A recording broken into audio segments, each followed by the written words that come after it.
Hello' friends, মই বৰ্তমান আছোঁ চেৰাপুঞ্জীত আৰু মোৰ পাছফালে চাওকচোন এটা ইমান ডাঙৰ ইমান ধুনীয়া ৱাটাৰফল।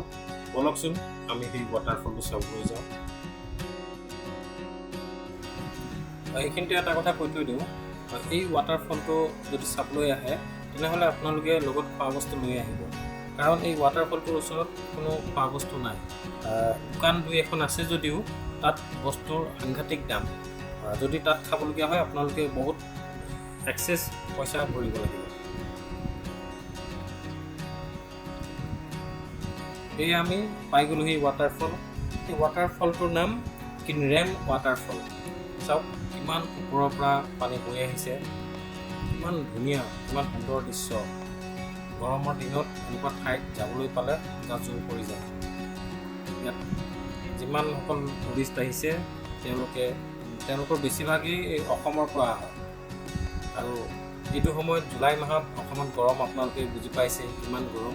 আৰু সেই গৰমৰ ঠাইৰ পৰা আহি এনেকুৱা এটা ৱাটাৰফলৰ কিনাৰত ঠাণ্ডা বতাহ ল'বলৈ কিমান ভাল লাগিব আপোনালোকে কল্পনা কৰক। আৰু মই ভাবোঁ আপোনালোকেও যদি কেতিয়াবা শ্বিলং মেঘালয় আহে এই ৱাটাৰফলটো এবাৰ চাবহি।